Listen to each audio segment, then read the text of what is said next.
Hello everyone, welcome back to the channel. Today I am modifying the lighting on my 2002 Polaris Sportsman 400 ATV. And as you know, the original OEM lights don't do much at all. In fact, just kind of a yellow halo, let's call it, of shadow of lighting. So very poor. So what I wanted to do is upgrade to LED. I purchased originally, so first of all, let me back up actually a little bit. What everybody seems to do is essentially put in new light bulbs inside these headlights. However, then everybody complains that the light doesn't go far. If you are plowing, perhaps, that's adequate because it just gives you light within, maybe about 5 or 6 feet. But if you're using it to go on trails and at some sustained speed, then you need the light to go further out. And so everybody complains that these things don't work, and I knew going into this because I've done some LED lighting modification on my Craftsman tractor. You can see other videos on my channel on that. So what I wanted to do is, what I decided to do is just replace the headlights altogether. I originally bought these guys right here. These are all plastic. There is another type, another brand on eBay. These all come from eBay and Amazon. There's another type on there that sells for about $10 more that has a metal housing. This is all plastic. The lens is a little bit different.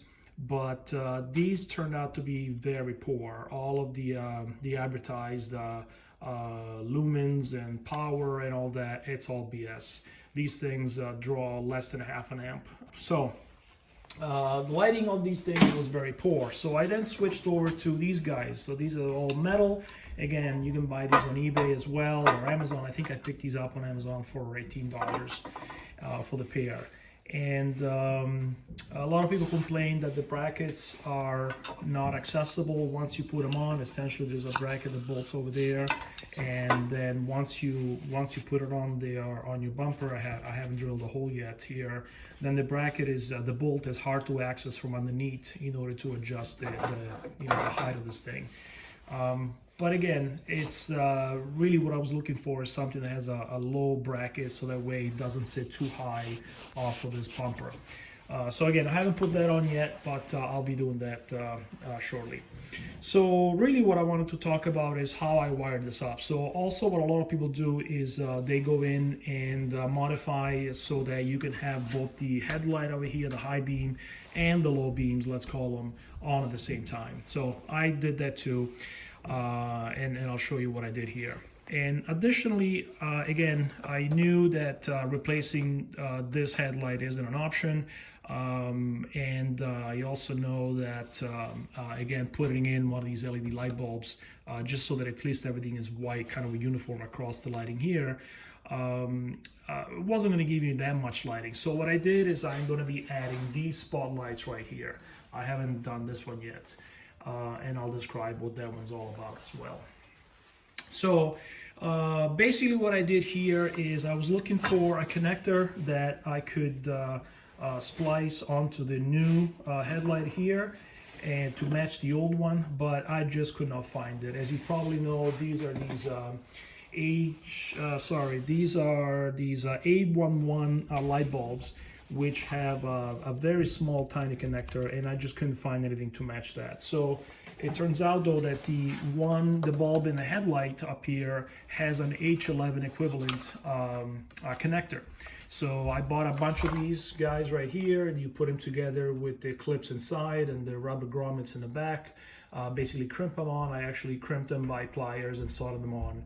And then slip them in here, inside these guys. So these are H11 equivalent, and they will fit the original socket that was here, okay, which is right here.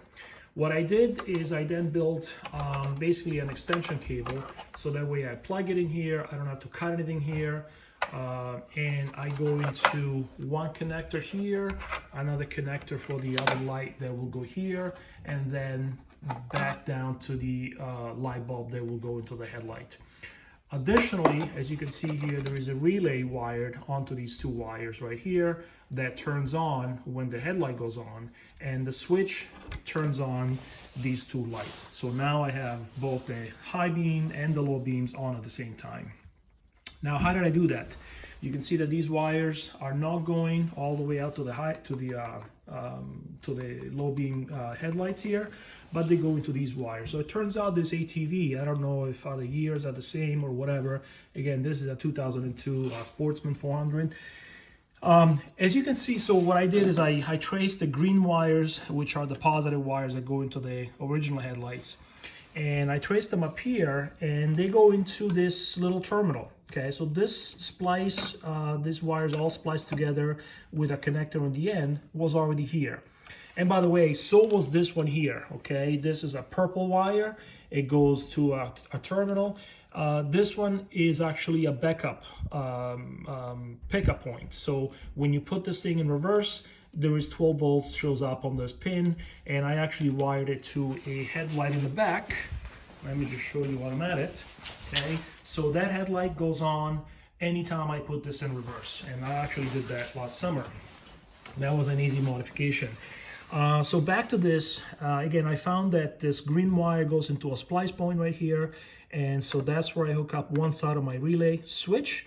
And then there is also another pigtail here consisting of these red and white wires, which are my constant 12 volts. So again, when I turn the headlight on, the relay closes, and it basically puts 12 volts on this pin, which obviously powers up my headlights. Let me just show you real quick here. Turn this on, and now I have low beams. That one's off. Where's the light bulb here? Here's the light bulb that goes in there. That one's off, and then when I turn on high beams, that one goes on, this one goes on, and that one stays on. So I'm going to flip them now. You can see that they don't really flicker even, because the relay closes immediately. Okay, so that's how that works. So let me shut this off, and oops, let me just show you here the actual wiring diagram. A lot of people, there are a few videos on YouTube that go over this wiring the lights together with the headlight over there, but I find they don't really explain you know, how this actually works. So I drew a little diagram for you. Okay, so basically here's my 12 volts coming in and going into my handlebar switch, which turns on the low beam and the high beam, right? So you flip it first, it turns on this low beam light bulb, right? And then you flip it a second time, and it turns on, it shuts this off, and it turns on the high beam light bulb right here, back to ground. Okay, so basically what I did is by making this little pigtail connector here, I essentially wired the relay coil in parallel with the high beam light bulb. Okay, so when you turn this light bulb, this coil is energized and it closes the switch.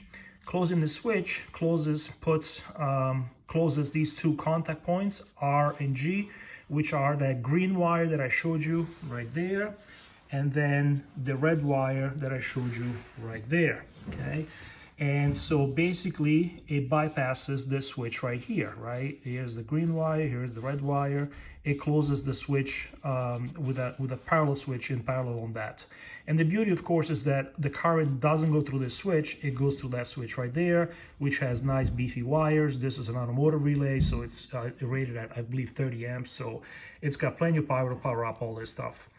And so it'll power up this is already on, it'll power this guy up, and then again in parallel with those two, in parallel with the with a high beam light bulb, I also put these two spotlights. Again, one of them is missing right now, but when I finish this up, I'll show you how this whole thing looks like, and I'll show you a night shot as well. So it turns on these two spotlights automatically. Okay, so that's where I'm at right now, and I'm gonna be zipping all this up together and drill these holes, position those headlights so that they're kind of still inside the bumper, and they'll be able to be adjusted this way, and of course up and down, I'm gonna make it so that it doesn't pass this point right here, nice and straight, and something like that, and also not too far back, something like that. So I'm going to do that now, and I'll show you the finished product.